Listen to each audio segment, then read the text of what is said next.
Welcome back, everybody. Welcome back to the First Strike Podcast. I'm your host, and I go by the Marathon Don, and we're live. This is episode number 12. I hope you're in good health. I hope you're doing well, and your family is doing well, and I'm thankful for you tuning in. On this week's episode, we're going to be discussing late stoppages. For those that missed it, last night UFC hosted a fight night event, and in the main event, Brandon Moreno did a great job. He got a unanimous decision win over Steve Essig, but the notable moment of the evening that really stood out to me was the absurd late stoppage in the Manuel Torres-Drew Dober fight. So for those that missed it, Drew Dober, he's going up against a killer in Manuel Torres, and 3.5 minutes, honestly it was like around 3 minutes 20 seconds into the first round, he lands a brutal right hand which puts down Drew Dober, and it looked like Drew Dober, he did a pretty good job of recovering from the initial knockdown because he immediately grabbed Manuel Torres' right hand, and this is when Manuel Torres just went mayhem and unleashed elbows like I've never seen before. Like, I counted upwards of over 10 elbows before the referee even considered stopping the fight. It literally looked like Drew Dober went limp, came back to, and then went limp again because of the amount of elbows. And I don't know what the referee was talking about. I feel like sometimes in the sport, we forget that we're looking at human beings. And I understand that fighters, their bravado, this is their moment, and we have to give them a chance to compete in the fight, and of course, like a chance to recover. But come on, it was like at least 12 to 15 brutal elbows to the side of the head after a vicious knockdown. Like in the past, we've seen fights end from this exact position, just elbows because someone's going for a takedown without the knockdown happening prior. And I just felt like the referee in this fight, like, what are you waiting for? Like, come on. Like, that's already a tough position to assess the damage. But let's talk about the unanswered, unprotected shots to the head. Like, at what point are we screaming and are we bashing for help for the referee? And I think that it was a horrible stoppage. It has to be one of the worst stoppages in UFC history so far, and it just pains me because I'm such a big Drew Dober fan, and I feel like he's really coming to his own as an all-action fighter. Like, this is a guy that truly lives by the sword and dies by the sword. You know, he has so many knockouts. I don't want to call him a knockout artist, but he's the type of guy that he brings a fight and he's going for that knockout. But in the unfortunate case like yesterday, where he's on the receiving end of a knockout or knockdown or TKO loss, you know, I do expect the referee to save him from himself. And I felt like last night it was a very quiet event. It was really cool. I'm very happy for Brandon Moreno. But when I look back at this event, it's going to be plagued by the fact that we witnessed one of the worst referee, one of the worst late stoppages in UFC history. And if you guys know, or if you remember any other worst stoppages, please let me know in the comments. Because when I think of the sport of MMA, and I think of the UFC, or I think of boxing, that had to be one of the worst stoppages. I counted myself, like I rewatched that finish at least like 5 to 6 times, and I counted at least 10 to 12 brutal elbows to the side of the head. And the first line of defense to me is always the referee. Because the fighters, they're warriors. And they're all out there, they're putting it all on the line. But at the end of the day, they have families. And it's about sustainability. No matter how big of a fight, no matter what your purse is. And remember, this wasn't even the main event. Like, this is not even a championship fight. So if you develop your whole career and you finally get a championship title fight, and maybe you're on the wrong side of a beatdown and the referee wants to give you a chance, I get it.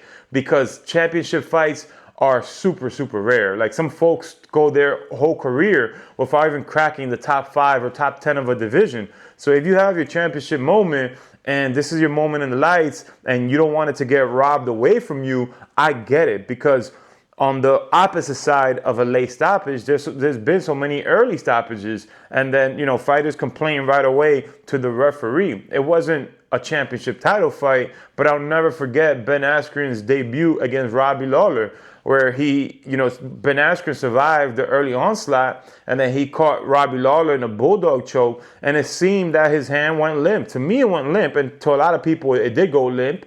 But as soon as the referee called the fight, Robbie Lawler, he started protesting. He was saying that was just a method for him to control his breathing. Like, he would put his hand down as a method to relax and to not panic and to slow down his blood flow and stay in the matchup and basically survive the submission. And that was his method. But the referee at that particular moment called the fight. So he was protesting that it was an early stoppage. So I get it. Referees, they're playing with a tight rule book and they're walking a fine line because you're either going to stop it too early or you're going to stop it too late. I mean, it's rare that a referee has a perfect stoppage that everyone unanimously agrees with. So I think when I look back at last night, I think, it's tough it's tough position for the referee.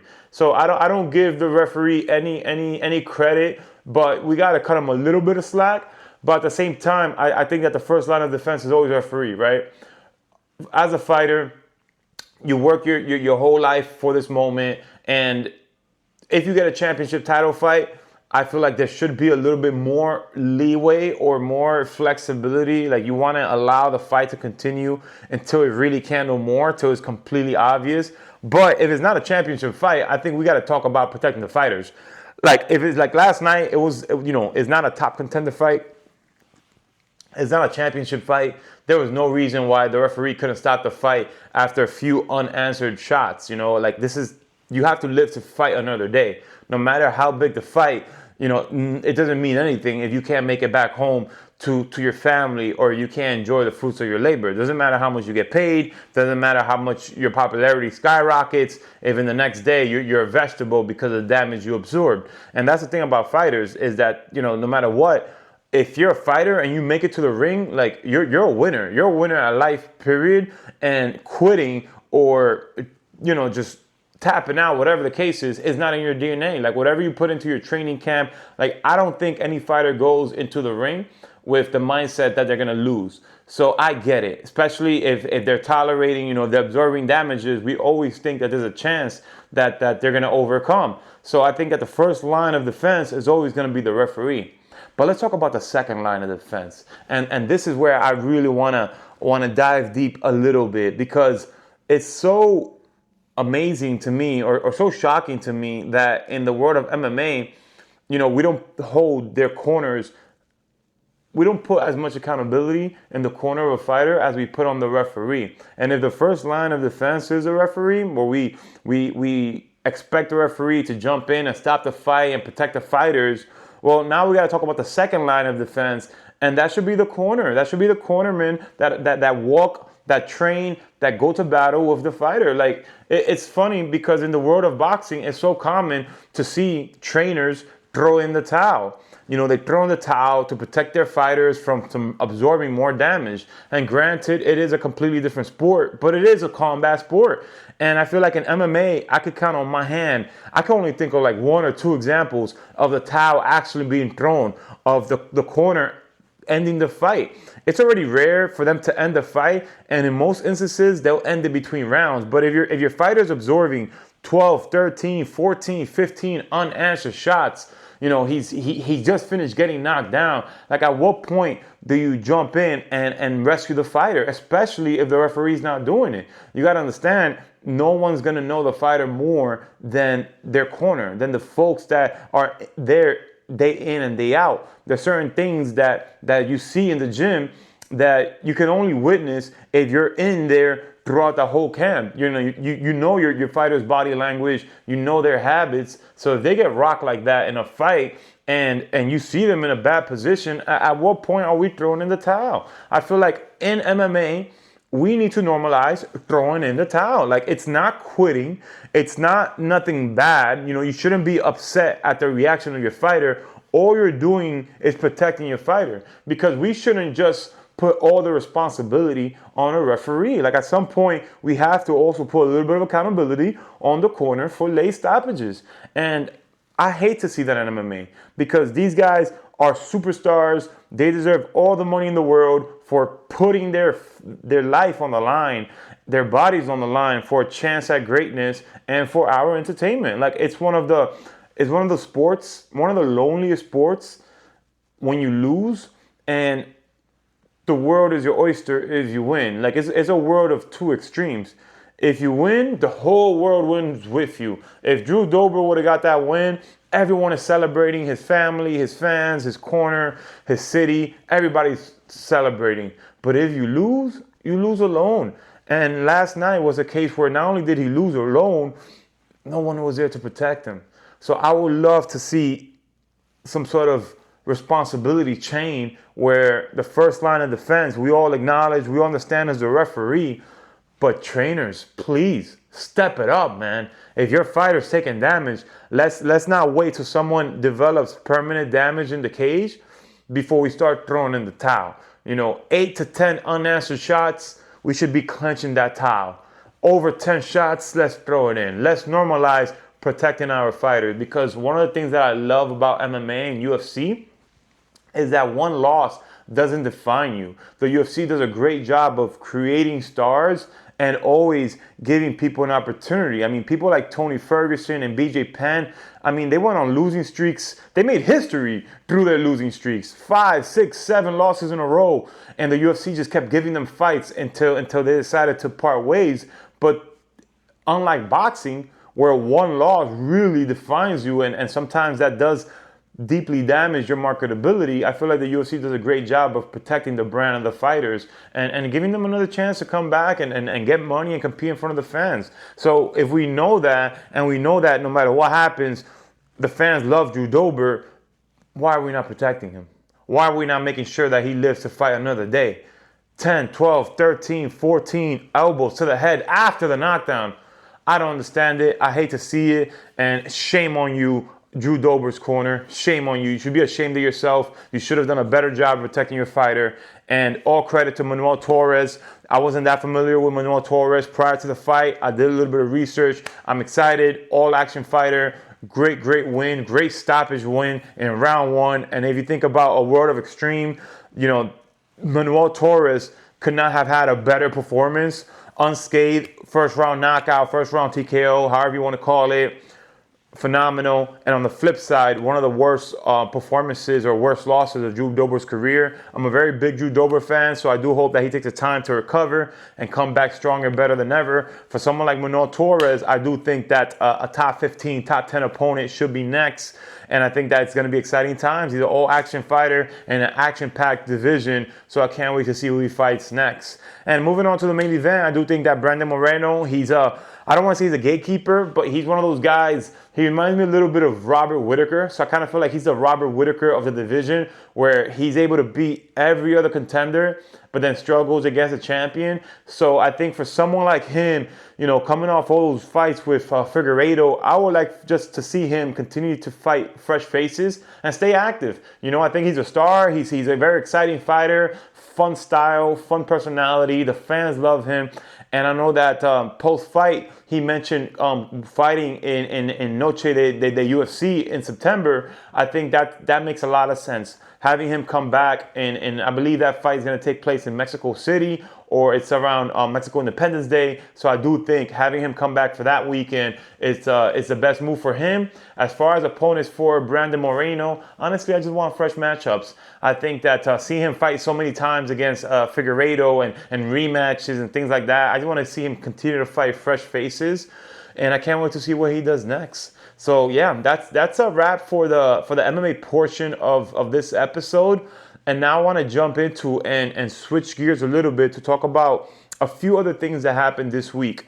So the first one is a massive victory for Cain Velasquez. So Cain Velasquez, for those that haven't been following the case, it's a very personal and very sensitive situation that he was dealing with, because his family was a victim. There was this guy, they were the victim of child molestation.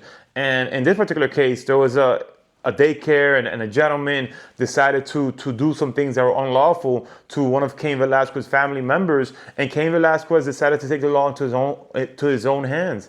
And he got a gun and he chased a man down. They were driving away. They were in a car, and he shot up the car, and he ended up hitting one of the guys in the car. Thank God nobody died in that incident, but it's one of those cases where Cain Velasquez was facing up to life in prison.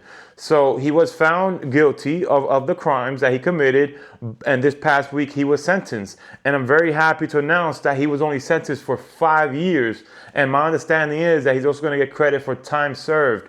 So I feel like it's a very sensitive and personal situation, and we could never understand the mindset of a father that goes through that, watching or hearing or seeing one of your own go through such a traumatizing experience, such as a molestation, especially if it's a child. I can only fathom how Cain Velasquez felt, and I think everyone sympathizes with him, including the judge.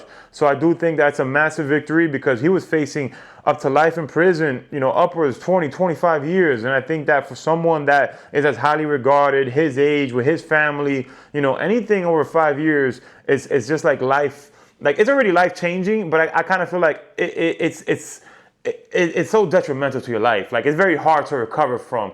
Because of his time served, he might only have to go back to jail maybe for 1 to 2 years, and then he'll be back out. So I do feel he still has an opportunity to get his life back together and come back and be able to be great at whatever he chooses to do. He's already a UFC legend. He provided some of the most amazing and impactful moments in UFC history. One of the only men to finish Brock Lesnar, and his championship reign and the way he terrorized the heavyweight division in the UFC is stuff of legend. He went to the WWE for a little bit, had a short stint there, and he's a very fun guy to watch, man. So much love, Cain Velasquez. I understand why you did what you did, and I think universally everyone would have wanted to do the same thing. However, we are living in a very regulated country, and we do have laws that allow us the many freedoms that we enjoy. So whether it's someone that commits a horrible crime like the one that his family was exposed to, I do think that we have to make sure that we don't take the law into our own hands. And I think he understands what he did, and I think that this was the best possible outcome. And to that dirtbag that committed the crimes against a child, I hope that he gets some sort of severe punishment. And God has a way of always making sure that karma comes back around. So God always has a way of handling business. So despite how much we might want to take the law into our own hands, I think at the end of the day, sometimes we got to leave it in God's hands. And all I want to say is God bless Cain Velasquez. God bless you and your family. And I hope that whatever time he does have to serve goes by super, super fast. So speaking of which, right now, currently in the world of WWE, we're living and we're experiencing the road to WrestleMania. WrestleMania 41, live from Las Vegas, going down April 19th, April 20th. And I feel like I haven't dedicated enough time to discussing the road to WrestleMania. And one of the things that I do want to talk about right now is the rivalry between John Cena and Cody Rhodes. Because right now we're witnessing some of the best promos in WWE history. Some of the best promos in WWE history. If you have not seen the first promo that John Cena cuts, it's well over 20 minutes. When he first comes back to Raw after turning heel, you're doing yourself a disservice. Stop watching this podcast right now. Go to the WWE YouTube channel and watch that promo. That is top 5, one of the best promos I've seen in the history of the WWE. I feel like John Cena, in terms of promo skills, is a 10 out of 10, and all his skills are at full display. The way that he justified his heel turn, the way that he communicated everything he's been doing for the last 25 years, the way that he spoke about Cody Rhodes and everything that transpired, it was second to none. So entertaining. The one thing that I wish that, and I kind of mentioned it last week, I want to see John Cena change his style, like his clothing and the music. I feel like that's the only thing that's missing, and I would love to see him start a faction. Like, I love the heel turn. I love his explanation. I love the promo when he said, "I'm breaking up with you and I don't care." Like, it was just, there was so much emotion running through it, and it felt so real. I felt like when Cody Rhodes interrupted him, like, there was no way that he could even like match that type of energy. And the only thing that's missing from John Cena right now is a complete repackage. I love everything he's saying. I love everything he's doing. I hate the way he's still dressed as the face John Cena, the good guy. And I get it. You know, they probably invested millions of dollars in creating tons of shirts and different colors, stuff like that. But if we want to go the extra mile, change it. Put him in a black shirt. You know, let's make him darker than you know. Let's go all the way. Add in a few guys and create a faction, some serious guys, some third-party guys. Get that Travis Scott back in there. You know, have The Rock support him, and let's make it something that is gonna, like, it's already memorable, but let's make it larger than life. And so that was the first promo that happened like 2 weeks ago. And then this past week, he came in and he was talking about how he's going to retire with the championship. And, you know, talking about how the tradition, the whole timeline of the title is on the line at WrestleMania. And when you think about magnitude and how can we make this match bigger than it already is, that's exactly what you focus on. The championship, the retirement angle. Like, they're fusing all the perfect elements into this rivalry to make this match one of a kind, once in a lifetime, and larger than life. It's still missing those elements that I touched base on before, but when he talks about winning the title, breaking Ric Flair's record, and then retiring with the championship, like, as a fan, as an older fan that's been watching WWE for the better part of 3 decades, at this point in the game, I feel like I've seen it all, but these are the things that get me excited. These moments that cannot be replicated, these moments that happen once or twice in a lifetime. And when he talks about breaking Ric Flair's record and then retiring with the championship, like, that is hilarious to me. And that is, this match was already can't miss material, but when you add in the entire timeline of the WWE Championship, I mean, come on, that is another phenomenal promo. So in the last 2 weeks, I feel like John Cena has cut the best promos of his entire career. I think that Cody Rhodes is doing pretty good, but I don't think that he can match up because John Cena is performing at a level that I never thought was even possible. Like, everything he's saying is a hit. It makes sense. It's based in reality. And I mean, it feels like it's based in reality. And the way he's been carrying the company, and what he was talking about, how he gave us the spinner belts and all these past things that he did for us, and how all we did was use him, and we just want more and more and more. You know, to some extent, it's true. No one ever asks him how he feels. So I love it. I love it. I'm a big fan, and I'm definitely tuning in. And I just wanted to make sure that we touch base on that, because I felt like we haven't touched enough John Cena's heel turn. We haven't mentioned it enough. We haven't discussed it enough. So we're discussing it today. One of the best heel turns, some of the best material. Make sure that you tune in and you catch it out, because I'm going to be publishing some predictions the closer we get to WrestleMania. But I feel like right now John Cena has all the momentum, and the only thing that's missing is a little bit of a style change where, you know, I would love to see him wear like a different outfit. Moving on to potentially the other main event of WrestleMania, it's the triple threat match with Roman Reigns, Seth Rollins, and CM Punk.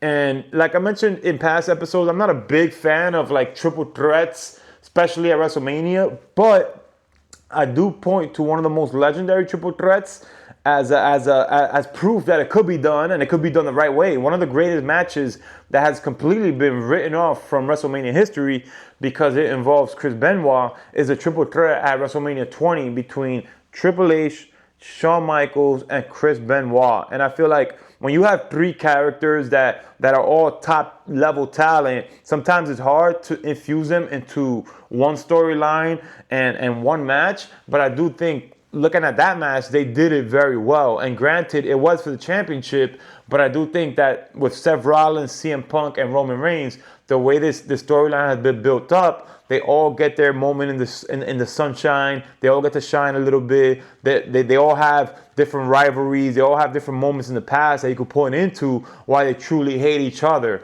But you know, I do think that we still need to add a little bit more fuel to the fire. So I'm excited about the matchup. I don't think I'm excited as I can be, and I'm waiting to see what they do next. I saw the contract signing. It was cool, but it wasn't really spectacular, and I'm still interested to see what else they can do to mix in the personalities, to mix in the rivalries, and to make this match put a little bit more on the line. What else is at stake in this triple threat, right? I don't want to see guys just thrown together just for the purpose of being on the WrestleMania card. I want to see things at stake, matches that are for contendership, or there's something has to be on the line, especially if you're talking about potentially main eventing one of the WrestleMania nights or being a headlining match in the card. So besides that, Randy Orton had a great promo with Cody Rhodes. I loved it because back in the day they were part of a faction called the Legacy with Teddy DiBiase Jr. So it was cool to see someone like Randy Orton acknowledge that in the future he might want to go for his 15th title shot, but at the same time he respects Cody Rhodes, and also touching base on his feud with Kevin Owens. And I love it. I love seeing characters act like that, act like they want to be champion. Everyone should want to be champion, right? So even though they're not directly feuding, having that moment between Cody Rhodes and Randy Orton, I think it adds to both storylines, and also adds to the human element of these athletes that are in the sport and they want to be the best at all times. So a lot of great things happening on the road to WrestleMania. As we get closer to it, I'll definitely be touching base more on all the big matches and all the notable moments. And if you guys want to see more WWE content, I'm definitely going to be doing live streams discussing WWE, play-by-plays, watch parties. So definitely stay tuned for that. But for now, this is a wrap for this episode of the First Strike Podcast. Thank you so much for joining me, guys. I go by the Marathon Don, and here in the First Strike Podcast, we strike first and we talk later. I am out. No, matter of fact, before we say I am out, I'm going to say like John Cena. You can't see me. You can't see me. All right. See you guys later.